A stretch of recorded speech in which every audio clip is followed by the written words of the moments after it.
जोहार, नमस्कार।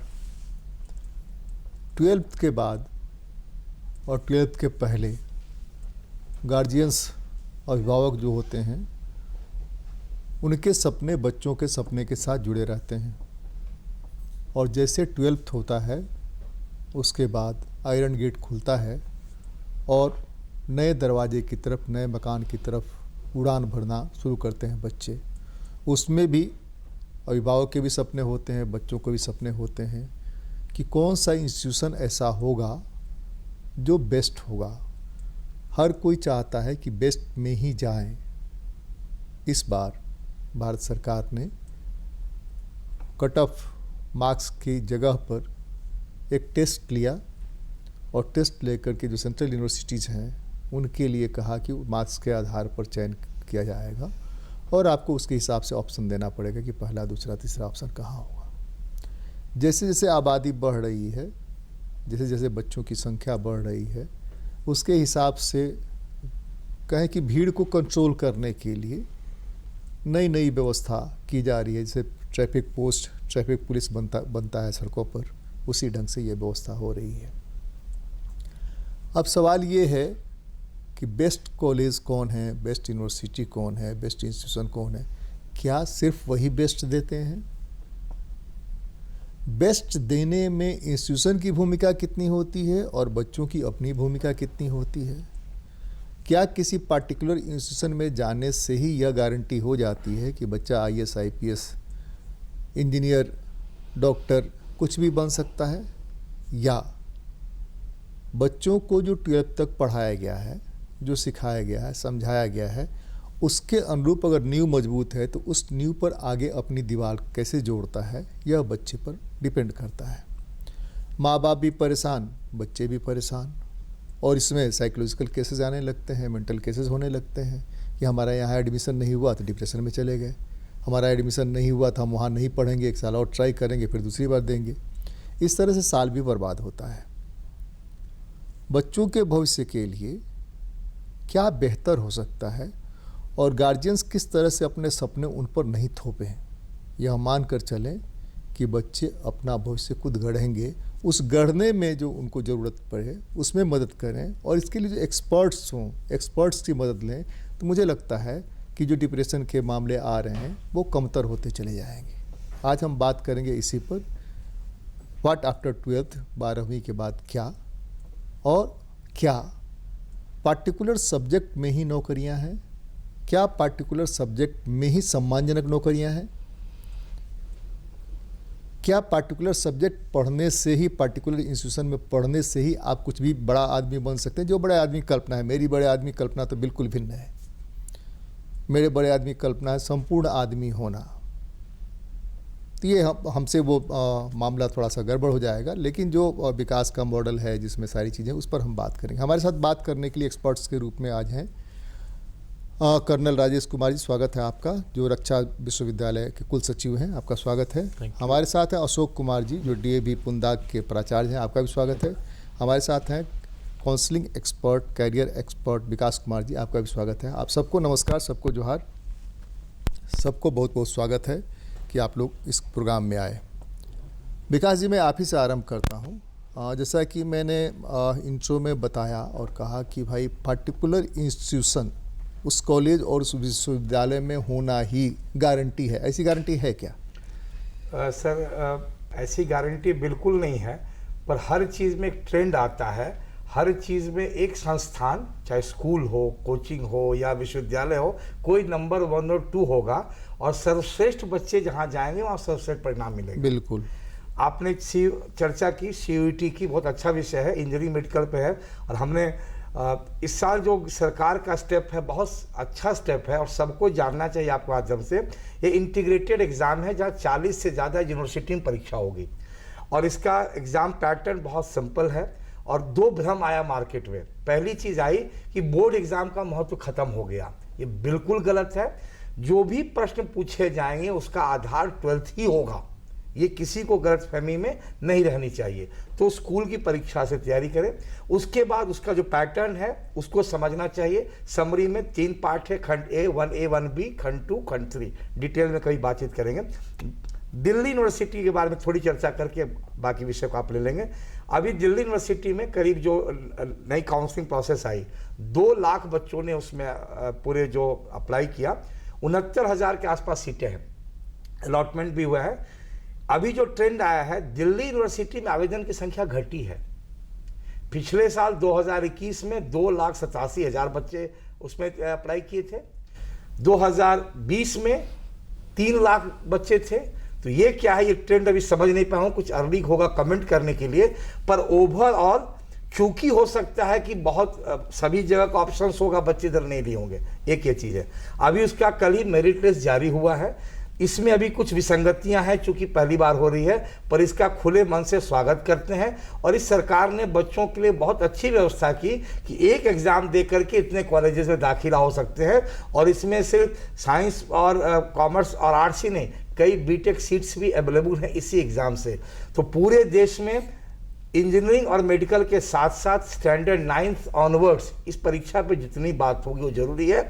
और आपको बता दें, अभी हम झारखंड में हैं, जो बेस्ट इंस्टीट्यूट आपके प्रश्न के जवाब में, उनका जो पैकेज अभी इस साल गया है बीटेक में माइक्रोसॉफ्ट का, वो 44 लाख गया है। और आपको जान के खुशी होगी और झारखंड के दर्शकों को भी कि बीआईटी मिश्रा के देवघर कैंपस से 40 लाख प्लस का पैकेज गया है। तो कहीं ना कहीं आप जो कहना चाह रहे हैं उसमें भी पूरी सच्चाई है कि कहीं से बच्चे एक्सेल कर रहे हैं। और अभी का जमाना क्या है, स्किल डेवलपमेंट का है। आप जहां रहिए, स्किल आपकी अच्छी होगी तो आप बहुत बड़े लेवल तक चले जाएंगे। अशोक कुमार जी, आप जो अपने स्कूल्स में पढ़ाते हैं बच्चों को, इतना लंबा अनुभव है पढ़ाने का, तो वहाँ बच्चे जो खास करके 10th के बाद वो जो सपने देखते हैं, गार्जियन भी उसके सपने देखते हैं, उसके हिसाब से बच्चों को अभी स्कूल में ही कोचिंग कराना शुरू कर देते हैं। कुछ स्कूल्स हैं जहाँ की कुछ बड़े कोचिंग संस्थान हैं, उनके साथ उन लोगों ने MOU कर लिया है, टैग कर लिया, वो वहाँ कराते हैं। ये जो है उससे कुछ फ़र्क पड़ता है? और क्या सिर्फ इंजीनियरिंग और मेडिकल ही ज़िंदगी है, भविष्य है, उसके अलावा कोई और प्रोफेशन नहीं है और कोई कैरियर नहीं है जिसमें कि भविष्य है? क्या IAS IPS deputy collector DSP बनना ही भविष्य है या उसके अलावा भी कोई दुनिया है? नहीं, बहुत बढ़िया सवाल। आज के परिप्रेक्ष्य में खासकर विशेष तौर पे झारखंड और बिहार की बात करें तो हम लोगों ने आज तक कभी भी आफ्टर 12th व्हाट का विषय में कभी विचार किया ही नहीं। कभी काउंसलर और काउंसलिंग इंस्टीट्यूशंस को सोचा ही नहीं, कभी जानने की कोशिश ही नहीं की। मोस्ट ऑफ द पेरेंट्स जो भी हैं, सिर्फ आज के डेट में, स्पेशली मैं झारखंड बिहार की बात करूं तो 2-4 पहलुओं पे ही केंद्रित करते हैं अपने विचारों को, जैसे इंजीनियरिंग, मेडिकल या सिविल सर्विसेज। उसके बाद के आयामों के विषय की जानकारी उनके पास है ही नहीं। उनके लिए जो भी काउंसलिंग सेंटर्स हैं या काउंसलर्स हैं, उनके लिए महत्वपूर्ण भी नहीं है। तो मेन एक जानकारी का अभाव कहा जाए या उनके ऊपर विशेष हम लोगों ने कोई काउंसलिंग या विशेष सत्र नहीं अरेंज किया, जिसके कारण बच्चों में आज तक 2-4 डिपार्टमेंट्स के अलावा और सोचने की क्षमता उनमें है ही नहीं, ना पेरेंट्स सोच पाते हैं। 10th और 12th के बाद बहुत सारे आयाम हैं जो बच्चों का इंतज़ार करता है और वो कुछ सीमित रास्तों पे ही चलना पसंद करते हैं। तो मेन मुझे लगता है कि सरकार की पहल और हम प्राइवेट इंस्टीट्यूशंस की पहल होनी चाहिए कि हम इस तरह की चर्चाएं, परिचर्चाएं आपके माध्यम से, सरकार के विभिन्न जो डिपार्टमेंट्स हैं उनकी माध्यम से पेरेंट्स तक पहुंचाएं और सारी जानकारियां दें कि क्या क्या संभावनाएं हैं +2 तक। तो निश्चित तौर पर मुझे लगता है कि जो बाजार है, बाजार की दुनिया में ज़्यादा से ज़्यादा पैसा अर्निंग कहाँ हो सकता है? तो मेडिकल में प्रैक्टिस है, बहुत बम्पर प्रैक्टिस है। डिग्री मिल गई तो कहीं प्राइवेट में भी घुस गए, जान मार दिए, तब भी पैसा तो मिलना ही मिलना है वहाँ। और इंजीनियरिंग में घूस तो इतना ज़्यादा है, कटअप इतना ज़्यादा है जिसका कोई हद नहीं है। पैकेज भी बहुत ज़्यादा है, अच्छे अगर डॉक्टर हैं, अच्छे इंजीनियर हैं तो उसका पैकेज भी बहुत ज़्यादा है।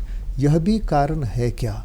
हालांकि मेरी मान्यता ये है, मैं जहाँ से जिस गांव के स्कूल से पढ़ कर के आया हूँ, कि आपने जो बात कही कि अभिभावकों को करियर के और ब्रांचेस की जानकारी ही नहीं है।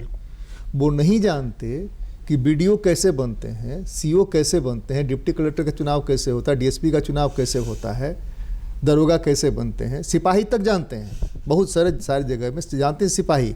खुश होंगे, थोड़ी जानकारी ज़्यादा होगी तो दरोगा तक, उसके आगे वो जानते नहीं है कि उसके आगे क्या करना है। तो स्कूल्स जो आपके हैं, आपके स्कूल्स जो टीचर पढ़ाते हैं, तो वहाँ पर अभी हाल के दिनों में हमको लगता है पिछले 5 सालों से यह बात आई है साइकोलॉजिस्ट की और काउंसलर की, कि एक्सपर्ट काउंसलर, एक्सपर्ट साइकोलॉजिस्ट हों और कैरियर के बारे में जो जानकारी दें। तो उसमें आपका स्कूल कहाँ खड़ा है? आपके जो स्कूल्स के चेन हैं वो लोग कहाँ खड़े हैं? नहीं, स्कूल तो भरसक कोशिश करती है कि अच्छे शिक्षक, काउंसलर प्लस साइकोलॉजिस्ट हों हर एक विद्यालय में, परंतु एक एक्सपीरियंस्ड काउंसलर की कमी तो महसूस होती है।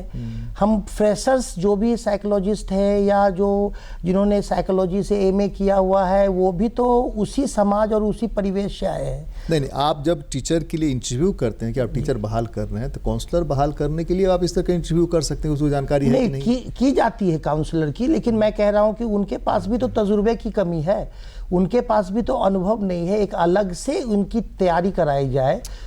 नहीं, विकास कुमार जैसे, राजेश कुमार जैसे लोग जो हैं वो आपके साथ बैठ करके आपको मदद कर सकते हैं इन कामों में और उनको उस ढंग से बना सकते हैं। हम तो ये कह रहे हैं, हम यहाँ एंकर बन करके ऊपर से थोड़े उतर गए हैं जी, हमने सीखा है। जी जी 84 से लेकर के अब तक का अनुभव है, तब हम एंकरी कर पाते हैं, सब्जेक्ट चाहे जो भी हो जी, तभी हमको बुलाया जाता है। हम ये कह रहे हैं कि जो लोग जानते हैं उस तरह के लोगों को बुला करके काउंसलर का या मनोवैज्ञानिक का चयन, कि वो चीज़ों को समझता है क्या, वो करियर के ब्रांचेस जानता है क्या, नहीं जानता है सीखने के लिए तैयार है क्या। आज के दिन में अगर मैं सीखना छोड़ दूं, पढ़ना छोड़ दूं, तो अलग अलग सब्जेक्ट पर मैं आपसे बात कैसे करूंगा? जी बिल्कुल, पढ़ना तो जिंदगी भर है। तो वो हो सकता है क्या? क्या बिल्कुल हो सकता है। इसमें हम लोगों को बहुत सारे प्राइवेट एजेंसियों का सहारा लेना पड़ेगा और लेते हैं, कमोबेश बहुत ज़्यादा तो नहीं, लेकिन लेते। उसी की आवश्यकता भी आन पड़ी है कि मुझे इनके महत्वों को समाज के बीच में ज़रूर ये बतानी पड़ेगी, बच्चों के बीच में बतानी पड़ेगी कि विदाउट काउंसलर एंड इंफॉर्मेशन हम आगे बढ़ने में निश्चित तौर पे 100% सफल नहीं हो पाएंगे। तो कोशिश तो स्कूल कर रही है कि हम काउंसलर्स, प्राइवेट काउंसलर्स का, जैसे विकास जी हैं और इनकी संस्थाएं हैं, तो ऐसे लोग तो हमारे यहाँ आते रहते हैं और विभिन्न पहलुओं पे चर्चाएं करते हैं और बच्चों में आते रहते हैं, गप करके चले जाते हैं। आए हैं तो उनके स्वागत में कोई क्लास बिठा दिया, दोनों में अंतर है। अंतर ये है कि जिस तरह से आप फिजिक्स के क्लास लेते हैं, जिस तरह से आप पॉलिटिकल साइंस के क्लास लेते हैं, उस तरह के क्लासेज हों, हफ्ते में 1-2 भी कम से कम हो, ताकि वो करियर के ब्रांचेस के बारे में जान सके। बायोटेक्नोलॉजी में जाते हैं तो क्या अवसर है बायोटेक्नोलॉजी में जाने का? जी, फॉरेंसिक की पढ़ाई हम कहाँ कर सकते हैं, कैसे कर सकते हैं? बहुत सारे ऑप्शन हैं ना भाई। बिल्कुल बिल्कुल बिल्कुल। ये कर्नल साहब, मैं आपकी तरफ आ रहा हूँ। एक चीज़ मैं समझना चाहता हूँ, एक तो एनडीए से आप लोग जाते हैं, दूसरे की डायरेक्ट बहाली होती है, तो जो ट्रेनिंग होती है या एनडीए में जो व्यवस्था, वो व्यवस्था क्या व्यवस्था है? वहाँ अलग अलग ब्रांचेज भी हैं, जैसे आपको युद्ध के मैदान पर बंदूक चलाने के लिए भेजा गया, आपको वो क्या नाम है इंटेलिजेंस में भेजा गया, आपको परचेज में भेजा गया, तो वहाँ कैसे चुनते हैं उसको? तब हमको लगता है कि थोड़ी सुविधा होगी बहस को आगे चलाने। जी ज़रूर। तो सबसे पहले मैं बताऊं कि जो प्रसंग चल रहा है, इसमें मेरे विचारों में थोड़ी सी भिन्नता है, जिसको को मैं एड्रेस करना चाहूँगा पहले।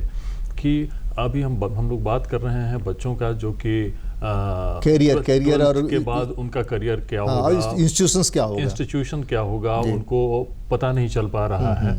इस पर मैं थोड़ा सा अपना वक्तव्य वो ये है कि बच्चों को हम लोग सब कुछ दे रहे हैं except one thing, that is उनको हम लोग एक्सपोजर नहीं दे रहे हैं, उनको हम बता नहीं रहे हैं कि मार्केट में है क्या क्या, दुनिया में है क्या क्या। थोड़ा सा 1 सेकंड के लिए मैं रुकूंगा, इनपुट देता हूँ उसको आगे बढ़ाने के लिए। पहले ये था कि नवोदय विद्यालय जैसे स्कूल्स जो थे, उसमें अलग अलग स्टेट्स घुमाए जाते थे, साल 2 साल के लिए अलग अलग वो होता था। ये हमको लगता है कि इधर कम हो गया। यूनिवर्सिटी में जाने पर माने एजुकेशनल टूर होता था, एजुकेशनल टूर में जाने पर बहुत सारी चीजें सीखने को मिलती है। जैसे आईएएस आते हैं तो भारत भ्रमण कराया जाता है। सॉरी, एकदम सही बात आपने कही, और वही हाईलाइट हम भी करना चाहते थे कि हम एक्सपोजर नहीं देते हैं बच्चों को। और जहाँ तक काउंसलिंग की बात है, मेरे हिसाब से गार्जियंस या अभिभावकों को काउंसलिंग की ज़्यादा ज़रूरत है, बशर्ते कि स्टूडेंट्स के, और वो हमारे बच्चों को एक्सपोजर दें कि क्या क्या चीज़ अवेलेबल है, क्या तुम कर सकते हो, और उनके चॉइस के बारे में हम जानने की में प्रायोरिटी जो है वो सबसे लीस्ट होता है। और घर की परंपरा, पिताजी के अभी जो हम लोगों ने डिस्कस किया कि उनके क्या ड्रीम हैं और वो अपने बच्चों में देखना चाहते हैं और फुलफिल करना चाहते हैं, इन सब चीज़ों को देखते हुए उनको हम ऑप्शंस दें, और ऑप्शंस हमारे पास अवेलेबल हैं ऑलरेडी, और सारे ऑप्शंस में जो कि उनकी रुचि अभिरुचि है, उस ऑप्शन को अपने रुचि के हिसाब से अगर पूरा करेंगे तो उनको पैसे की कोई कमी नहीं है, और उसमें वो एक्सेल करेंगे, शर्तिया बशर्ते कि डॉक्टर, इंजीनियर या जहाँ भी अभी हम लोग बात कर रहे थे जो कि money fetching and wealth fetching है, उससे ज़्यादा है। इस पर कई सारी फिल्में आई हैं, कई सारी किताबें आई हैं, और वो हम देखते हैं, पढ़ाते हैं बच्चों को। अभी मैं कुल सचिव हूँ झारखंड रक्षा शक्ति यूनिवर्सिटी के, और वहाँ पे जो 12th पास करके बच्चे हमारे पास आते हैं, CUET के माध्यम से आते हैं, जो चांसलर पोर्टल के माध्यम से आते हैं, या डायरेक्ट एडमिशन जो हम लोग अपना टेस्ट लेते हैं उसके माध्यम से आते हैं, तो हम यही देखते हैं कि बच्चों से ज़्यादा बच्चों के गार्जियंस की भीड़ खड़ी है, और वो बताते हैं कि बच्चे को हमको फॉरेंसिक साइंस में ही एडमिशन लेना है, computer application and cyber security में ही एडमिशन लेना है, पुलिस साइंस में ही एडमिशन लेना है।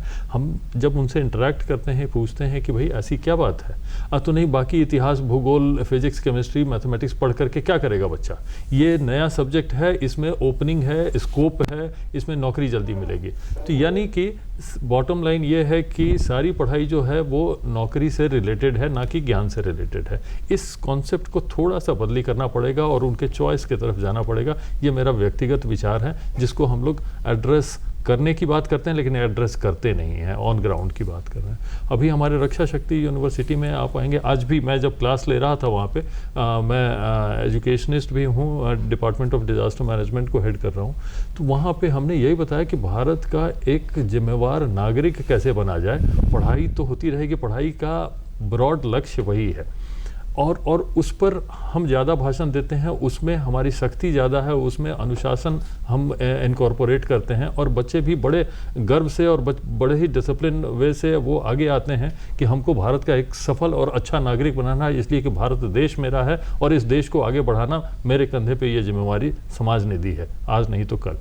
तो उस चीज़ों को प्रधानता देते हुए ये जो पढ़ाई का रेस है, और इस रेस में आगे का फर्स्ट, सेकंड, थर्ड ही लिया जाएगा, बाकी नीचे का गिनती नहीं है, और उसी को नौकरी मिलेगी और उसी से पैसा होगा, उसी से जीविकोपार्जन, ये पूरा कॉन्सेप्ट ही हमको गलत लगता है। ये मेरा व्यक्तिगत विचार है जो इस फोरम में मैं कहना चाहता हूँ। दूसरी बात आपकी तरफ से आई है कि सेना में क्या है, तो सेना में जो है वो तो है ही, लेकिन सेना में क्यों, इसलिए कि बच्चे को मालूम नहीं है कि सेना भी एक ऑप्शन है। बच्चे जो हैं वो जितने भी एडवेंचरस गेम हैं कंप्यूटर पे खेलते रहते हैं। कुछ जगह बहुत मालूम है, कुछ जगह भयंकर, बिहार के इलाके में अगर आप देखिए तो 10th के बाद दौड़ना शुरू कर एकदम ट्रेन पे ऊपर में पहले भर्ती हो जाता है। एकदम सही कहा आपने। तो मैं उसी पे आ रहा हूँ। तो वो जानकारी तो है, अभी अग्निवीर आ गया, अग्निपथ स्कीम आ रहा है। हम ये बताना चाहते हैं कि ये जवानों के लेवल पे है, इतना ही ऑफिसर्स के लेवल पे भी है, यहाँ एयरफोर्स नेवी में भी है, लेकिन वहाँ पे भीड़ नहीं है, मतलब ये यहाँ के लोगों का, इसलिए कि वो जो परंपरा नहीं रही। मैं NDTV में एक प्रोग्राम में देख रहा था, लड़कियाँ आई हैं बड़ी संख्या में, जिनको कि मिलिट्री पुलिस बनाया है। जी हाँ, बड़ी संख्या में। तो अभी जी हाँ, मैं उसको टच करता हूँ जी। महिलाओं के लिए, गर्ल्स के लिए इतनी अच्छी ओपनिंग है, जो मैं घूम फिर करके वहीं आ रहा हूँ कि जो मैं चाहूँ वही करूँ। यानी कि बच्चों में एडवेंचरस एक्टिविटीज़ के लिए एटीट्यूड है, वो चाहते हैं करना, लेकिन बहुत सारे अड़चन हैं। माता पिताजी नहीं चाहते हैं कि भाई युद्ध में, रणभूमि में कैसे जाएगा। हम लोग ऑर्थोडॉक्स परिवार के हैं, ग्रामीण परिवेश के हैं, उसमें लड़कियाँ आगे बाहर नहीं जाती हैं, तो सेना में कैसे जाएंगी। सेना का मतलब होता है कि रणभूमि में जाना है, रण क्षेत्र में जाना है, वहाँ कैसे रहेंगे मेल अपने काउंटर पार्ट के साथ, तो वहाँ से जाएंगे तो लौट करके आए, इस तरह की भावनाएं हैं। तो उस पर हम लोगों को विजय पानी पड़ेगी उसमें, और उसका एक ही मेरे हिसाब से सोल्यूशन है कि एक्सपोजर इन अ सेंस कि उनको बताया जाए कि तुम्हारे देश में क्या क्या चीज़ें अवेलेबल हैं और सब कुछ तुम लोग कर सकते हो। थोड़ा सा फिर मैं जोड़ूंगा आगे आपको विस्तार देने के लिए, वो ये कि स्कूल्स में जो मेरे जहन में है कि 10 और 12 में थोड़े क्लासेस ज़्यादा बढ़ा दिए जाए करियर के मामले में, कि ये ऑप्शंस भी हो सकते हैं। तो हमको लगता है कि वहाँ से वो अगर जान के जाएगी, या पीटीएम जो करते हैं तो पीटीएम के साथ अगर उसको जोड़ दें, यह भी कैरियर है। एकदम सही बोला सर आपने। अभी विकास जी और अशोक जी ने वही बातें कही हैं कि हम लोग उनको और बताएं, समझाएं, दिखाएं, एक्सपोज करें। जैसे एनसीसी, एनएसएस, जैसे कि जो 26 जनवरी और 15 अगस्त को झंडोत्तोलन होता है, पहले ये एक ड्यूटी होती थी, आजकल वो उत्सव हो गया है। ये हम लोग सब लोग देखते हैं। उस दिन छुट्टियां मनाई जाती हैं, जलेबी और घुमाया, और सिनेमा हॉल में भीड़ रहता है, रंग बिरंगे पहन करके आते हैं। तो ये उत्सव से ये किसका काम है? ये हमारा काम है, गार्जियंस का काम है, अपने अच्छे नागरिक का काम है। ये उनको बताना है। अब परेड में भाग लेना, परेड में भाग लेने पे जो वर्ड ऑफ कमांड होता है, जो अनुशासन होता है, जो हमारे कहने पे इतनी की टोली आगे बढ़ती है, लीडरशिप क्वालिटी डेवलप होती है, ये सब को बढ़ावा देना पड़ेगा। और ये घर से शुरू होता है। मेरे एक सवाल का जवाब रह गया कि आपके यहाँ जो सिलेक्शन होता है, सिलेक्शन के बाद एनडीए में या डायरेक्ट बहाली के बाद कौन इंटेलिजेंस में जाएगा और कौन सीमा पर जाएगा, कौन कहाँ जाएगा, ये कैसे तय होता है? उसके क्वालिटी को देख करके तय होता होगा? उसकी रुचि और क्वालिटी दोनों देखी जाती होगी, या ठेल दिया जाता है कि नहीं तुमको यही जाके करना है? नहीं, ये जो योग्यता है उस हिसाब से उनका सिलेक्शन होता है। रिटन एग्जाम, फला स्टोर में जाएगा, फला एमएम में जाएगा, फिर मेडिकल होगा, उसके बाद प्रशिक्षण होता है। जैसे गर्ल्स के लिए, बॉयज़ के लिए अभी एनडीए में 3 साल का होगा, जो ग्रेजुएशन डिग्री के साथ है। तो ये 3 साल में उनका जो एकेडमिक परफॉर्मेंस होता है, उनका ग्राउंड परफॉर्मेंस होता है, प्लस उनकी जो चाहत होती है। देखिए, चाहत का जो हमारे दोनों को जोड़ा जाता है, उस पर ज़्यादा तवज्जो दिया जाता है, 40%, कि उसका इंडिविजुअल का, बच्चे का क्या चाहत है। जो चाहत होगा उसमें एक्सेल ज़्यादा करेगा। तो उस हिसाब से उनके परफॉर्मेंस को देखते हुए और साइकोलॉजी भी उनकी देखी जाती है, चूँकि साइकोलॉजिस्ट पोस्टेड होते हैं वहाँ पे इसी काम के लिए। और उसके बाद उनको डिवीज़न होता है कि कौन किसको। विकास जी, एक चीज़ आप देखिएगा कि पहले बहुत पुरानी कहावत है, होनहार बिरवान के हो चिकने पात। मैं ये नहीं मानता हूँ, लेकिन ये कहावत है, कहावत चरितार्थ भी होता है। बच्चों को जब टीचर स्कूल में पढ़ाते हैं तो टीचर सिर्फ अगर नौकरी करते हैं कि हमको पढ़ा के चले आना है तो बात दिगर है। मैं भी पढ़ाता हूँ, मैं जानता हूँ ये क्या करने वाला है, मैं उसको तौलता हूँ, नापता हूँ, और वो कहाँ खड़ा है उसके हिसाब से मैं पढ़ाता हूँ। सबसे पहला काम मैं यही करता हूँ, उसे पूछता हूँ। पूछने के बाद हमारे जहन में आता है यहाँ पर खड़ा है, और वो अकेले वहाँ पर नहीं खड़ा है, और सारे लोग हैं, उन सब लोगों को बैलेंस करके हमको चलना है, और हमको उसको जो हम जानते हैं वो बताना है। तो उस बताने में पता चल जाता है कि करेगा क्या। अगर मास कम्युनिकेशन पढ़ रहा है, मास कम्युनिकेशन हम पढ़ा रहे हैं, कॉन्स्टिट्यूशन पढ़ा रहे हैं, तो आगे क्या सीख सकता है, कैसे सिखा सकते हैं। तो टीचर अगर सिर्फ नौकरी नहीं करते हैं तो मुझे लगता है कि वो अपने स्टूडेंट्स को नापते भी होंगे, तौलते भी होंगे कि हाँ, इसकी रुचि तो है माँ बाप के कहने से मेडिकल की तरफ जाने के लिए, लेकिन ये गायक बहुत बढ़िया बन सकता है, नहीं म्यूजिशियन बहुत बढ़िया बन सकता है। उसके हिसाब से गार्जियन को पीटीएम में कन्विंस करना, उनकी काउंसलिंग करना। Is it possible? Sir 100% possible है, और ये चीज़ें हो रही है, पर चैलेंजेस देख लेंगे। मतलब आज तो रोगी जो भावे वैद्य फरमाया, हाँ, विषय को दी है, जी। मेरी बात हो रही है।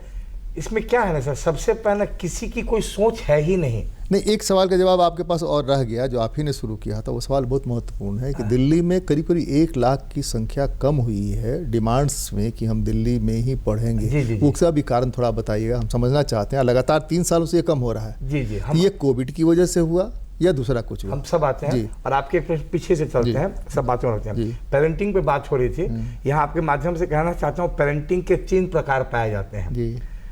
एक है हेलीकॉप्टर पेरेंटिंग, जैसे हमारे बड़े राजनेता बाढ़ का मुआयना करते हैं, कुछ पेरेंट वैसे ही बच्चों को देखते हैं, बाहर से देखते हैं, खुश रहते हैं, जो रिपोर्ट दे दी ऑफिसर ने वो मान करके धो दिया गार्जियन ने, वो कारण है। दूसरी पेरेंटिंग मॉडल जो हमारे बिहार झारखंड में, क्योंकि मेरा क्षेत्र रही है, मैं बाहर देश स्तर पे मैं नहीं जानता हूँ, वो है हनी बी पेरेंटिंग। आए मधुमक्खी की तरह काटे बच्चा को धो धा के निकल गए, अपना ऑफिस करके आए। अब जैसे जो भी ये लोग हैं अब अपना काम उस समय से कह रहे पढ़ने के लिए नहीं पढ़ रहे हो, कुछ नहीं, वो आए जैसे पुलिस आई लाठी चार्ज करती है, मधुमक्खी आई शिकार देखी, वो काटी चल दी कई पर, अब उसको लगता है बड़ा काम कर दिए कई पेरेंट हमारे हैं। तीसरा है मॉस्किटो पेरेंटिंग, वो है वो भनभनाते रहेंगे, दिन भर कुछ करना नहीं है, चारों बगल बच्चे के बीच रहेंगे, कभी काट रहेंगे, कभी भनभनाएंगे, बच्चा इरिटेटेड रहेगा। जरूरत है grand mother model of parenting. बिल्कुल बिल्कुल, जो जरूरत है, जो बैक टू बेसिक्स क्या है, एक दादी माँ जैसे करती थी, उसको पता है पहले खाना भी खाओ, और फॉर्मूला क्या है, पहले खाओ फिर खेलो फिर पढ़ो। यहाँ शुरू होता है पहले पढ़ो, पढ़ने के बाद फिर पढ़ो, उसके बाद फिर पढ़ो। ये चैलेंज है, इस पे आगे दूसरी मॉडल आती है जो नौकरी जनित शिक्षा की बात है। मैं बताऊँ, मैं काउंसलिंग 2013 में प्रोफेशनल लेवल किया, 2004 से मैं काउंसलर हूँ। 2014 में जब रैंक काउंसलिंग स्टार्ट किया तो mechanical engineering, civil engineering peak पे थे, काम आए। आते आते धीरे धीरे अभी स्थिति है कि आप पढ़िएगा कुछ भी, बनिएगा कंप्यूटर साइंस। आपके मंच के माध्यम से एक विषय उठा रहा हूँ, इस विषय को सालों भर लूंगा अभी मैं। जब बच्चा को कंप्यूटर करना है तो physics, chemistry, math 11th 12th में क्यों ओवर एम्फेसिस है? There is no need sir. जितना मैथ्स चाहिए उतना पढ़ाइए, मेरा वो विषय नहीं, वो एक्सपर्ट का विषय है, पर आप स्पष्ट समझें उन्हें जाकर के C++ करनी है। तो फिर इतना 2 साल की जद्दोजहद क्यों? क्योंकि आप ये पूरी चीजें 30-40 साल से परंपरा है। फिजिक्स उसको बुझा नहीं रहा है, फिजिक्स और कई बच्चे हैं सर जो BCA, मैंने सर के संस्थान में कुछ बच्चे हैं जो फिजिक्स केमिस्ट्री की बैरियर नहीं पार कर सके, पर they are doing good in computing, मैं पर्सनली जानता हूं। और वो उस बैरियर, तो इस पे करनी पड़ेगी चीजों को कि आप जो अब आपने जो प्रश्न किया क्या है ना सर, हमारे न्यू एजुकेशन पॉलिसी में इसको एड्रेस किया, शायद न्यू एजुकेशन पॉलिसी में। नहीं सर, न्यू एजुकेशन पॉलिसी में अभी मैं पढ़ा नहीं, उस पर चर्चा करेंगे। मैंने देखा है, मैंने लगता है कि एड्रेस किया है सर। सबसे पहले फिर कभी बात करेंगे हम लोग न्यू एजुकेशन पॉलिसी पर अलग से बात करेंगे। अभी पता, अभी जो पेरेंट्स की बात आती है ना सर, समझिएगा हमारे यहाँ काउंसलिंग का 2 मतलब है, मोटिवेशन या एडमिशन या इम्पोजिशन, 3 ही कंसेप्ट है सर। इंफॉर्मेशन है ही नहीं सर, आप सिर्फ उसको मोटिवेट करते हैं पूरे चीजों। जब भी हम कहीं कहेंगे विकास जी मोटिवेट कर दिए, अरे मोटिवेट क्या सर, बच्चे इंट्रेंस एग्जाम के बारे में नहीं जानते हैं। मुझे एक 11th के बच्चे को 40 घंटा चाहिए सिर्फ कर, पर स्कूल दे नहीं सकता है सर, उसकी चैलेंजेस हैं। This integration has to come at policy level. मैं आपको बताऊं सर, मैं मुंगेर का हूं और I had the honour of hosting APJ Abdul Kalam sir, परम पूज्य स्वामी जी के आशीर्वाद से। मैं 2004 में स्कूलों में जाता था, बाल युवक मंडल संस्था बनाई। मुझे एंट्री इसलिए मिलती थी कि मेरे पिताजी प्रोफेसर हैं, अरे प्रोफेसर साहब का लड़का है, या स्वामी निरंजन का रिप्रेजेंटेटिव है।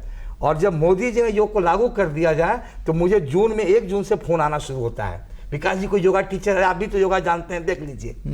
जब तक पॉलिसी डिसीजन नहीं होगा, स्कूल के प्रिंसिपल्स को भी इंटीग्रेट करने में चैलेंज है। और खेल नंबर ऑफ आवर्स का है सर, बिल्कुल बिल्कुल 11th में 110 वर्किंग डेज हैं सर। और एक बात मैं गंभीरता से कहना चाहता हूं, career decision has to come at standard 8 और 9 लेवल। और दूसरी बात जो रखना चाहता हूं, साइंस, आर्ट्स, कॉमर्स आज नहीं तो कल 9th से करना पड़ेगा। क्या मतलब है उस मैथ्स बनाने का अगर हमको कॉमर्स पढ़ना है? क्या मतलब है उस चीज को साइंस पढ़ने का या फिजिक्स पढ़ने का? सर हमने तो पढ़ा, हमारे जमाने में तो 8 से था, 8 से ही साइंस, साइड से ही कॉमर्स था। 8 में। और कैरियर काउंसलिंग मस्ट बी, आप समझिए आज के डेट में 6th क्लास का बच्चा जानता है कि कई चीजें क्या हो रही है। वो सिर्फ एक ही चीज जानता है, वो जानता है कि हाईएस्ट पैकेज कितना हुआ। आपको IIT बॉम्बे का बता दें, प्लेसमेंट परसेंटेज 79%। और IIT के आपको बता दें जितने ब्रांचेज हैं नीचे वाले बच्चे, और आपको बता दूं रांची में चुटिया का बच्चा एक ब्रांच लेकर सुसाइड कर लिया बॉम्बे IIT में पढ़ने के कारण, क्योंकि उसे पता ही नहीं था। और हमारी पीड़ा है जो आपने कहा, हमें मौका नहीं मिलता है और स्कूल देना नहीं चाहते, ऐसा नहीं है, पर टाइम नहीं है और एक बार में नहीं होगा। और पेरेंट्स, जो सर ने कहा counselling is required for parents. Parents का 2 चीज है, पेरेंट को लगता है कि उनका बच्चा 95% आता है, सृष्टि का सबसे महामानव वही हो गया है। उस 95% से 85% तो स्कूल का संकल्प है कि तुमको हम देवे करेंगे। वो पेरेंट्स की खेल है। और counselling is a continuous process. आपने सर समझा, मुझे उम्मीद है ये चीजें बढ़ जाएगी आगे, कि काउंसलिंग एक दिन में नहीं होगी, उसके भी लेसन प्लान है, लंबी रास्ते हैं। अगर कोई बच्चा सर की कॉलेज है, मुझे पता है कि बच्चा, पर मैं अगर एक बार 12th में कहूंगा उन्हें लगा डिमोरलाइज कर रहे हैं। उनको पता है, रांची में बता दूं आपको, रैंक का 1000 रैंक के अंदर पूरे IIT में एडवांस्ड में 10 बच्चे आते हैं सर। सिर्फ रांची का सबसे बड़ा स्कूल होगा, 5000 रैंक के अंदर 10 बच्चा से ज्यादा नहीं है सर। और उसी IIT को बेचा जा रहा है। तो जिम्मेदार सिर्फ कोचिंग नहीं है, स्कूल को भी अपना काम करना पड़ेगा। उस हाइप को आज IIT वालों को महिमा मंडित किया जाता है, कल लॉ का बच्चा भी सब प्लेसमेंट आता है। बता दूं, रांची लॉ कॉलेज का जो लॉ यूनिवर्सिटी है, इसकी प्लेसमेंट कई इंजीनियरिंग कॉलेजेस से बेटर होगी। और सर के प्लेसमेंट का भी मुझे इंतजार है। कई सारे नामी ग्रामी इंजीनियरिंग कॉलेज से मैं बीच में थोड़ा सा दखल देना चाहूँगा कि ये हम लोग जो बात कर रहे हैं आखिर ये किस तरफ जा रहा है। नहीं हम लोग तो दो तरह से बात करना चाह रहे हैं। मैं कहना चाहूँगा 100 में से हम 10 बच्चों की बात कर रहे हैं और उसी 10 में मेरा बच्चा होना चाहिए, मेरे स्कूल का बच्चा होना चाहिए। मैं 90 की बात करना चाहता हूं। उसके लिए काउंसलिंग करना चाहिए, अभिभावक को ट्रेनिंग देना चाहिए ताकि फर्स्ट 10 में आ जाए और वो IIT में जाए, IIM में जाए और उसको प्लेसमेंट मिल जाए। 79% आपने प्लेसमेंट की बात। मैं बात करना चाहता हूँ बाकी के 90 बच्चों का, वो भी तो हमारे हैं, वो भी तो इसी समाज के हैं, उनको भी तो कहीं ना कहीं जाना है। विकास जी ने यही कहा कि अगर वो लड़का फिजिक्स केमिस्ट्री मैथ पढ़ करके 12 कर रहा है, 2 साल 3 साल बर्बाद कर रहा है, जबकि कंप्यूटर में बेहतर कर सकता है, शुरू से ही कंप्यूटर क्यों नहीं पढ़ाए उसको? आपका ये बिल्कुल मैं कहना चाह रहा हूँ। तो मैं जो जोड़ना चाह रहा हूँ, एक तो बेस्ट इंस्टीट्यूशन में बेस्ट जाएंगे तो वहाँ बेस्ट आएगा ही आएगा। जो दूसरे इंस्टीट्यूशन बेस्ट बनने की कोशिश में है वो अपने यहाँ इस तरह के कैरियर्स के बारे में ज़्यादा बेहतर ढंग से, क्या अशोक जी? जी बिल्कुल, ज़्यादा बेहतर ढंग से चीज़ों को, जैसे कि विकास जी ने जो कहा, विकास जी वाला पॉलिसी आप नहीं अडॉप्ट कर सकते हैं तब तक जब तक कि सरकार के लेवल पर, CBSE के लेवल पर या मैनेजमेंट के लेवल पर चीज़ें तय नहीं होती हैं। लेकिन एक चीज़ तो आप तय कर सकते हैं कि जो आपके टीचर्स हैं उस टीचर्स से विकास जी और कर्नल साहब का मुखातिब कराइए दोनों को, ये बहुत और ये लोग जा करके उनको थोड़ा समझाएं, तो अपने क्लासेस में वो ब्रांचेस के बारे में बताएं कि भाई ये गुंजाइश है आपको यहाँ जाने की। रक्षा विश्वविद्यालय क्या क्या पढ़ाता है ये अगर वो जानेगा तो वहाँ से रक्षा विश्वविद्यालय की तरफ जाएगा। बिल्कुल सर, इस संबंध में 2 बातें कहना चाहूँगा। नंबर 1, पहली तो नैप न्यू एजुकेशन नहीं, एक का जवाब नहीं है पर विकास जी वाला, दिल्ली वाला जवाब नहीं दिया आपने। सर अभी मुझे जानकारी नहीं, क्योंकि आंकड़ा कल जारी हुआ है। तो इसको हम अगले अनुमान यही है कि कोविड के कारण चीजें नहीं होगी, और बाकी एक तो कई बच्चे समय कम होगा रिस्पॉन्स करने के लिए। जैसे कई बार क्या होता है कि जब दिल्ली यूनिवर्सिटी की, दिल्ली में मुझे जो लगता है वहाँ पर कॉम्पिटिटिव माहौल बहुत ज़्यादा है, प्रतिस्पर्धात्मक माहौल बहुत ज़्यादा है। जैसे कुछ यूनिवर्सिटीज़ को हम लें, हिंदुस्तान का बेस्ट यूनिवर्सिटी हुआ करता था, आज भी है, लेकिन वहाँ पर कॉम्पिटिटिव माहौल नहीं है। वहाँ संपूर्ण आदमी आता है, संपूर्ण कलाकार बन जाता है। फॉर्म भरने में 6.5 लोगों ने ऑप्ट किया था। ये भी जानकारी दे दूं। 2 प्रोसेस था ना कि जब स्टार्ट फॉर्म किया तो उन्होंने ऑप्शन में रिव्यू लिया, वो 6.5 लाख की संख्या थी जो पहले से ज्यादा थी। पर कई बच्चे के जब तक बोर्ड के रिजल्ट आ गए होंगे, अभी आपने खोजा तो दिमाग पर जोड़ लगा तो दिख रहा है, तो जब बोर्ड में रिजल्ट कम आ गए तो वो बच्चे सोचे होंगे कि, और क्या है ना, जो नंबर 1 2 में ही सबको लेना है। हम लोग की भी कोशिश रहती है कि सब में जाएं, तो वो अब नीचे वाले। सिर्फ एक चीज ऐड करना चाहते हैं कि अगर मेरा दिल्ली के पर्टिकुलर यूनिवर्सिटी, पर्टिकुलर कॉलेज में नहीं हुआ तो क्या मैं पढ़ने लायक नहीं हूँ? बहुत बढ़िया प्रश्न है सर, ये एक बहुत बड़ा सवाल है जी। और मैं जानता हूं कि उनमें से कईयों ने इन बेस्ट यूनिवर्सिटीज में पढ़ने वालों से बेस्ट किया है, उनसे कई गुना ज़्यादा बेस्ट किया है। सर अभी हमारे यहाँ जो IAS हैं सुनील बनवास सर, वो मुंगेर में उनके पिताजी रहते थे। हम लोग उस समय तो नहीं जानते थे, जब टॉप किए तो चर्चा हुई। वो जिस स्कूल से पढ़े और अभी पूरी जो ब्यूरोक्रेसी की लॉट है, सभी किसी न किसी सरकारी स्कूल की लॉट है, देश वही चला रहे हैं। तो ऐसी चीजें नहीं है, हर जगह से चीजें होती हैं। अभी थोड़ा एक ट्रेंड हर समय रहा है। और दूसरी पहलू क्या है ना, कर्नल साहब ने एक चीज जो कही वो बहुत महत्वपूर्ण है कि अगर नौकरी को ही प्रमुख मान के चल रहे हैं, पूरी पढ़ाई का लब्बो लुआब नौकरी ही है, यह भी मान लिया जाए, तो नौकरियों के जो ऑप्शंस हैं वो ऑप्शंस उनके सामने होने चाहिए कि सम्मानजनक होने चाहिए। स्टैंडर्ड 8 से मैं कह रहा हूँ, स्टैंडर्ड 8 से होना चाहिए। देखिए 2 चीज सर क्या है, हमारे यहाँ एक अनरिटन पॉलिसी है, ऐसा पढ़ो बेटा चंडिका जिससे चढ़े हंडिका। बिल्कुल। तो पहली बात ये है। दूसरी चीज है पढ़ाई, कैंपस प्लेसमेंट 2 होते हैं कि एक कैंपस प्लेसमेंट नौकरी मिल जाए और ब्याह भी साथ साथ हो जाए। जिस कैरियर में दहेज भी बढ़िया मिल जाए, हाँ, जहाँ बढ़िया सा वो, ये इनहेरेंट क्राइटेरियाज हैं। और अगली बात कहना चाहता हूँ कि कई प्राइवेट सेक्टर में जो ऑप्शंस हैं या बियॉन्ड इंजीनियरिंग मेडिकल, ये खबर पहुँच नहीं पा रही है। ये खबर जैसे क्या होता है, हम सिर्फ सक्सेस स्टोरी को फॉलो करते हैं और सक्सेस स्टोरी को लपकने के लिए नया जनरेशन बेताब है। अभी आपको चर्चा कर दूं, मार्क जुकरबर्ग ने 5 दिन पहले मेटा क्वेस्ट प्रो किया, शायद आप सुने होंगे। आप आने वाले दिनों में उसकी बड़ी गूंज होगी, कहाँ टेक्नोलॉजी जाएगी, और ये बच्चा वहाँ पहुँच रहा है। हम नहीं भी पहुँचेंगे पर सही तरीके से समझेंगे और पेरेंट्स के साथ, और पेरेंट बने और समझदारी की पराकाष्ठा पे हैं। पेरेंट्स की समझे कि समझना जरूरी नहीं है, हमारे एक जज मित्र ने बताया दिल्ली से फ़ोन करके कि संस्कृत में आज आने वाले दिनों में सबसे ज़्यादा नौकरियां मिलने वाली हैं और सबसे ज़्यादा पैकेज में, इसलिए कि गूगल ने इस चीज़ को भांप लिया है और उसको सही प्रोनाउंसिएशन के लिए चाहिए और सबसे बढ़िया जगह पर वो है। मैं नहीं जानता, न मैं उतना पढ़ पाता हूँ न उतना, मैं एक बात कह रहा हूँ कि इस तरह के ऑप्शंस भी हैं जिसको कि हमने नेगलेक्ट कर दिया। सर आपको बताएं, हमने नेगलेक्ट कर दिया। अभी लिटरेचर पढ़ने वाले की प्रति हमारी दृष्टि क्या होती है? कुछ नहीं आया तो लिटरेचर में चला गया। पहले लॉ के प्रति यही था, कुछ नहीं आता तो लॉ में एडमिशन सोच थी। लेकिन अब तो स्थिति बदली। आप ही ने कहा कि लॉ में जो प्लेसमेंट है, लॉ में जो पैकेज है वो कमाल का है भाई, कमाल का रहा है सर है? तो और जगह पर रक्षा विश्वविद्यालय में भी इस तरह की चीजें हैं और ये लोग जाएंगे तो वहां भी पैकेज है। सर मैं थोड़ा सा, अभी झारखंड में फोरेंसिक की जो बात हो रही थी, लगातार कोर्ट कह रहा है कि भाई क्यों नहीं बहाली कर रहे हो।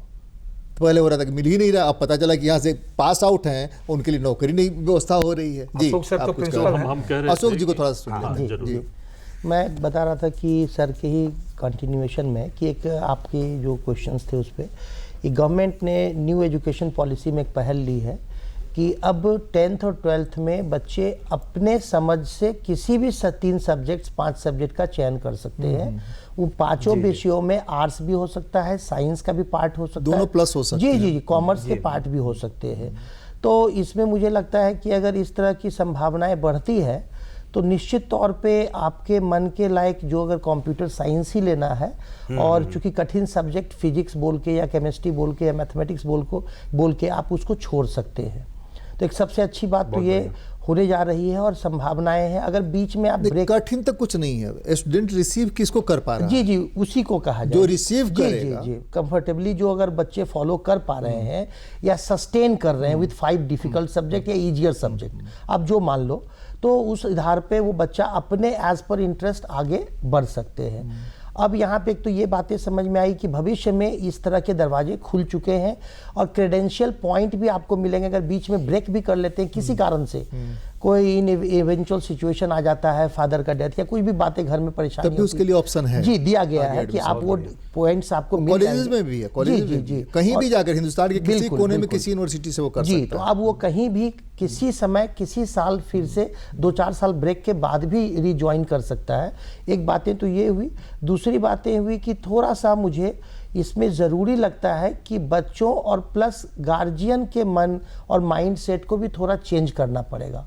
माइंड सेट को चेंज करना पड़ेगा और थोड़ी जानकारी बढ़ानी पड़ेगी। जैसे कई पेरेंट्स या इवन टीचर्स हमारे पास आते हैं आफ्टर डूइंग MSc की व्हाट इज योर ऑब्जेक्टिव, ना प्लान कर रहा हूँ कि मैं PhD कर लूँ, तो भैया नहीं नेट क्वालिफाई कर लूँ, CSI। भैया आपने कभी इंक्वायरी किया? गूगल बगल में है, पूछो कि 20 साल पिछले विगत 20 साल से कितनी रिक्रूटमेंट हुई है। तो ये जो प्रोपोर्शनलिटी वाली बात है कि now number of students how much opting X subject for getting Y job, तो क्या is the availability is there for that much job if students are doing MSc in zoology या जियोलॉजी। देख अब geology करने के बाद बच्चे हमारे पास आते हैं नौकरी के लिए और जियोलॉजी 10 तक है ही नहीं। कॉमर्स BA करके हमारे पास, जबकि जियोलॉजी में भयंकर स्कोप है, लेकिन उनको जानकारी ही गवर्नमेंट नहीं अगर है। चाहे जियोलॉजी में जितना मैपिंग है बिगाड़ जियोलॉजी का नहीं हो सकता है। अब उनको जानकारी ही नहीं है कि जियोलॉजी के बाद मुझे जाना कहाँ है। अब वो आ रहे हैं जॉब के लिए। B.Ed आप कर नहीं सकते हो, सिमिलरली B.Com करके आप B.Ed कर नहीं सकते हो क्योंकि 10th तक आपके पास कोई कॉमर्स का सब्जेक्ट है ही नहीं। तो ये तमाम चीज़ें हैं जिसको हम लोगों को बहुत अंदर से जाके और नज़दीक से जाके बच्चों को एक प्रायोरिटी, जैसे सर ने बोला, हम तो अभी फिलहाल कंसंट्रेटेड हैं जो CUT के बच्चे हैं उनके बारे में, उनके करियर का क्या है, हम कंप्लीट प्रोग्राम को उसी पर फोकस में रखें। जी थोड़ा सा मैं बताना चाहूँगा सर, CUET से जो जितने भी एडमिशन हो रहे हैं या हुए हैं, अभी उन बच्चों की बात मैं करना चाहता हूं जो कि अभी हमारा सीट फुल हो गया है और वो बच्चे और अभिभावक अभी भी आ रहे हैं कि उनका एडमिशन हो, वो कहाँ जाएंगे वो बच्चे। हमारे यहाँ जितने भी हैं, मतलब कि सिर्फ अभिभावक और school and the counsellor and the student, सिर्फ इनको ही अवेयरनेस बढ़ाने से और जागने से तो कुछ होगा नहीं होगा।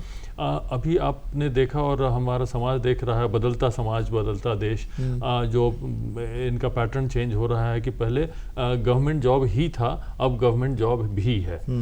कॉरपोरेट की तरफ जा रहे हैं, कॉरपोरेट के बाद भी लोग तुरंत ऊब जा रहे हैं और वो अपना स्टार्टअप खोल रहे हैं, इसलिए कि अपॉर्चुनिटीज़ वो खुद से जनरेट कर रहे हैं। अब ये समय आ गया है, तो इस तरह की धारणाएं हमारे पॉलिसी मेकर्स यानी गवर्नमेंट, लेकिन ये स्कूल कॉलेज में नहीं है। जो आप कह रहे हैं वो है, एक फैक्ट है, लेकिन स्कूल कॉलेज में टीचर नहीं जानते हैं, बताते नहीं है। इसलिए कि हम ये पूरा चेन बना हुआ है कि स्कूल में और फॉर दैट मैटर कॉलेजेस में भी इंटरेस्टेड टीचर कोई नहीं है, वो बाय डिफॉल्ट टीचर हैं। हम आपसे सहमत हैं, लेकिन बाय डिफॉल्ट है, तो बाय डिफॉल्ट होने के बावजूद अगर सरकारी है तब भी, प्राइवेट है तब भी, उसको मस्ट करना पड़ेगा। सर मतलब इस फोरम में मैं कहने में थोड़ा सा हिचक नहीं रहा हूँ। वो ये है कि वो जो टीचर हैं वो जॉब कर रहे हैं, ना कि उनके अंदर शिक्षक है, पहली बात।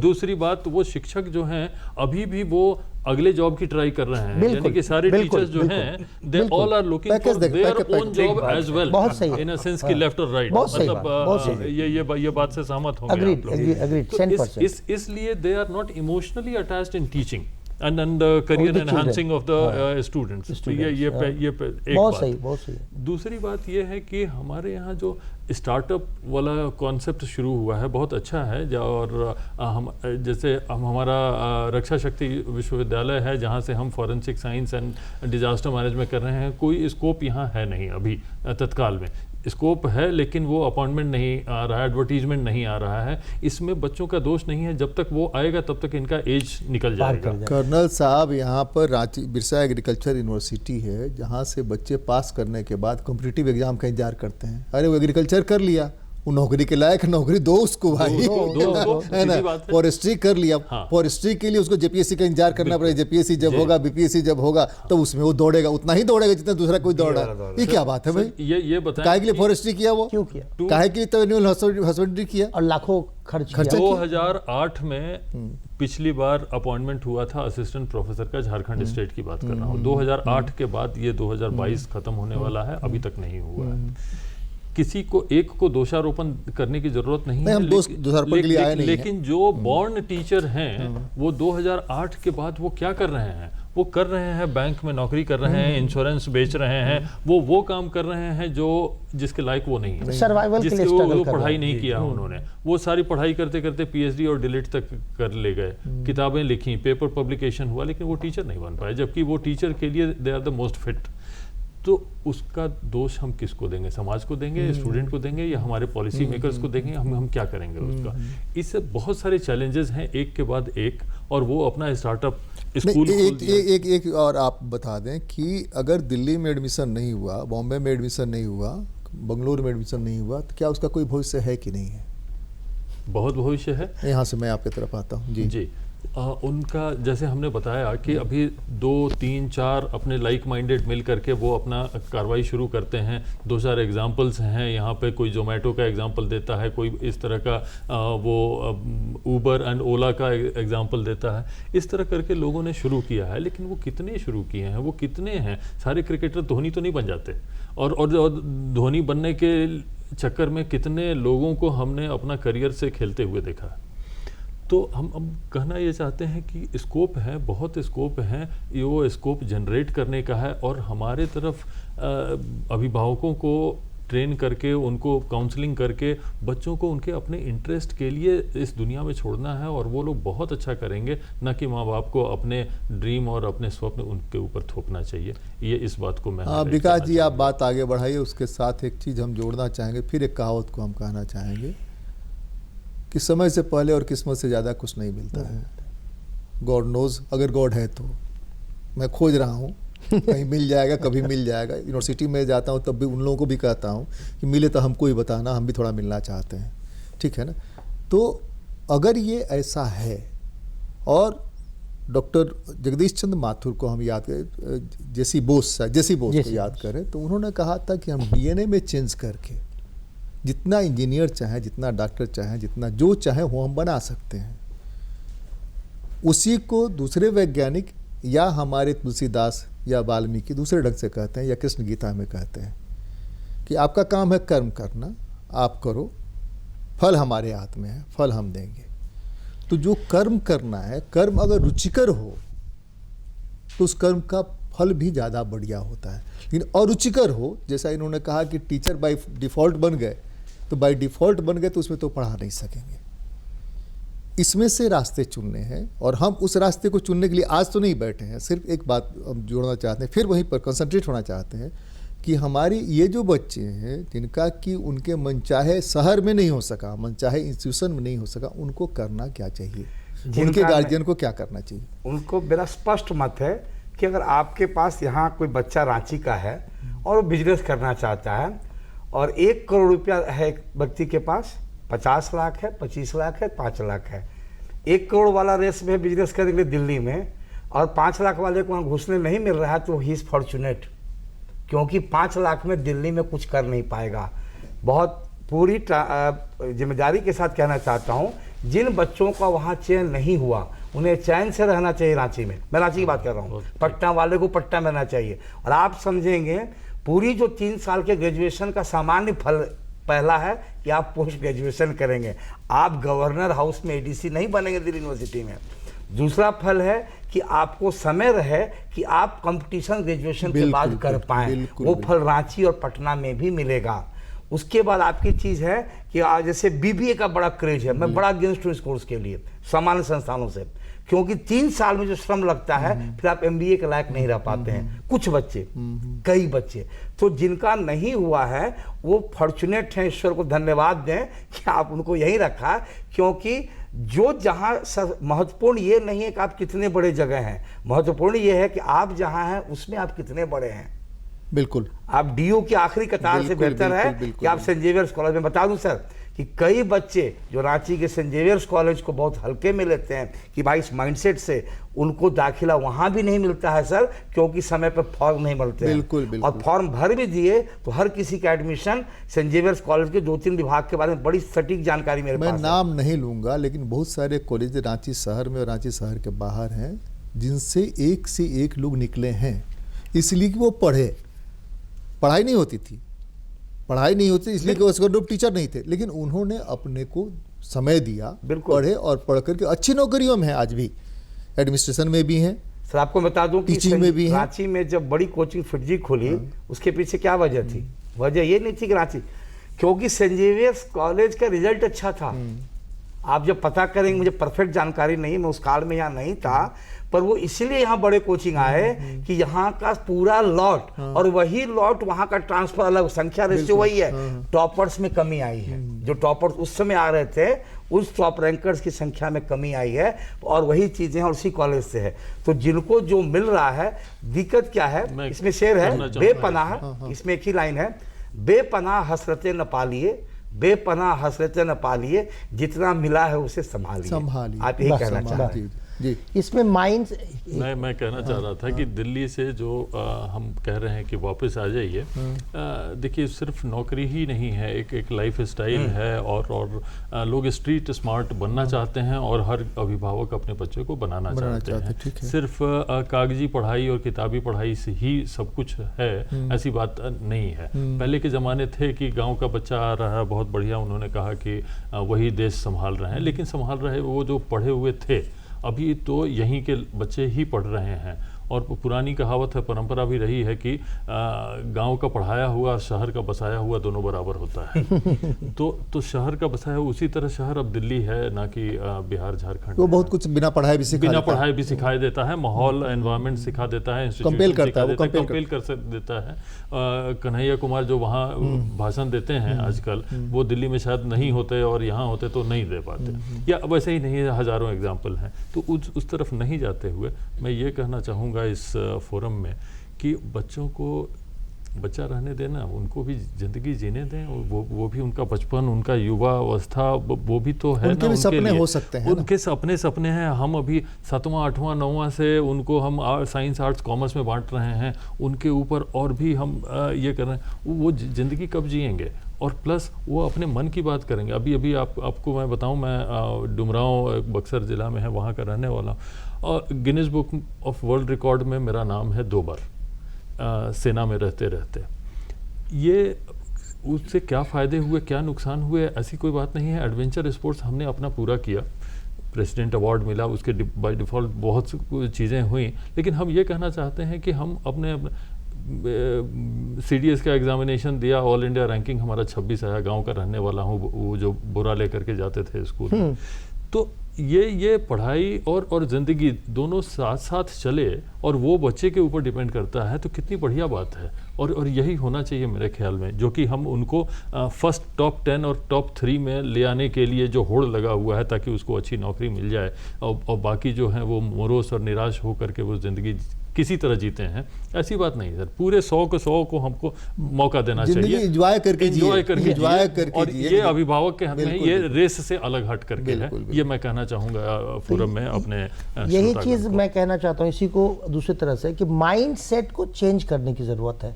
सबसे पहले माइंड सेट पेरेंट्स को चेंज करनी चाहिए, और तदोपरांत बच्चों की जो भी एक्सपेक्टेशन है बच्चों पे छोड़ें, और बच्चों को हम लोग काउंसलिंग के माध्यम से ये कन्विंस करें कि जो तुम दिल्ली में खोज रहे हो तुम्हें अपने दरवाजे पे भी मिलेगा। और मुझे लगता है बहुत हद तक ये माइंडसेट कोविड ने चेंज भी किया है, जिसका रिजल्ट आपने अभी पहले विकास जी ने जो बताया कि डिटोरिएशन और decrease in the strength of ही है, ऐसा मैं नहीं मान सकता। बहुत सारे फैक्टर तो बच्चे जो लगातार घट रहे हैं दिल्ली यूनिवर्सिटी DU में एडमिशन लेने का, एक ये भी कारण है कि 2 सालों में लोगों को ऑप्शन भी समझ में मिला कि मैं छोटे से शहर से भी ग्रेजुएशन कर सकता हूँ, बैठे बैठे कॉरेस्पॉन्डेंस कोर्स से भी कोचिंग कर सकता हूँ, और वगैरह कई संभावनाओं का रास्ता खुला है उन दिनों, जिसके माध्यम से बच्चों ने और पेरेंट्स ने भी रिकॉग्नाइज किया है कि हम लोग यहाँ पे भी कुछ अच्छा कर सकते हैं। अब रह गई बात कि जो एक दूसरी माइंडसेट है पेरेंट्स में कि अच्छी एजुकेशन मतलब अच्छा सरकारी जॉब, नॉट जॉब ओनली सरकारी जॉब, तो वो सरकारी जॉब बदली हैं, बदल रही, तो वो ग्रेजुअली और ज्यादा बदले, उसके लिए हम लोग कुछ अलग से इस तरह का काम नहीं करने के लिए सरकारी हाँ बस वही कंसेप्ट कमाने के लिए अधिक से अधिक पैसा और काम कम। उसका वजह है 11:30 लेट नहीं, 1:30 के बाद भेंट नहीं, ये स्लोगन है बिहार में, इसलिए बचवा सरकारी नौकरी 11:30। तो ये बात बिल्कुल सत्य है कि मैं इनसे सहमत हूँ। और हाँ, अभी हम लोग समय क्लोज कर रहे हैं। अभिभावकों को, और जहाँ तक काउंसलिंग की बात हम लोग कर रहे थे, बहुत सारे पहलुओं पे हम लोगों ने बात करी। जैसे हमारे ग्रैंडफादर कहा करते थे बाबा की लइकन के मतलब भोजपुरी भाषा में कि उनको लइकन के पढ़ावला से कुछ ना होई, उन्हीं के लूती लगावला से है। The spark has to be generated in the mind of children. समझे तो कहाँ क्या है, कि कहाँ क्या है, उसके बाद तो then it is he and the studies and the academics and there all you will find the result. Vikas ji मैं कंक्लूड कर रहा हूँ जी सर, बस एक लाइन, क्या करना है, जो बच्चे बच गए उन बच्चों को अब क्या करना है? आपने जो एक लकीर खींची, 2 बड़ी बात, वही मेरी समरी है। पेरेंट की काउंसलिंग होनी चाहिए, क्योंकि बाहर के लोगों का अशोक सर ने कहा कि क्वालिफाइड और एक्सपीरियंस मिलना मुश्किल है, तो आपने जो सुझाव दिया वही रामबाण है कि जो रिसोर्स पर्सन है टीचर्स को ट्रेंड कर लें और एक उनको रोड मैप बना दे, बच्चों से रेगुलर संवाद करें। ये बहुत अच्छी बात आपके साथ मुख से निकली। अगर आपका CUT में मनचाहे शहर में मनचाहे इंस्टीट्यूशन में नहीं हो पाया है तो आप निराश नहीं होइए। इसलिए भी मैंने शुरू में कहा कि मुझे नहीं पता कि भगवान है कि नहीं। लोग कहते हैं कि भगवान जो करता है अच्छे के लिए करता है। हो सकता है कि आपके लिए कुछ और अच्छा चुना हो। गीता में कृष्ण ने भी कहा है, तो आपके लिए कुछ और अच्छा होने वाला है और यहाँ और अच्छा कर सकते हैं। और किसी बड़े शहर की मेट्रोस की तुलना में यहाँ आप ज़्यादा आसानी से नाम कमा सकते हैं, ज़्यादा आसानी से अपनी पहचान बना सकते हैं। तो निराश नहीं होना है। हर इंस्टीट्यूशन में वही बेस्ट करता है जो पढ़ता है, वही जिसके गार्जियन उसके पढ़ने में सहयोग करते हैं। और आज इसी के साथ बीच बहस में आप सब लोगों को बहुत बहुत धन्यवाद। यही खत्म करता हूँ। अगली बार किसी और मुद्दे पर। नमस्कार, जोहार, बहुत बहुत धन्यवाद। जय हिंद।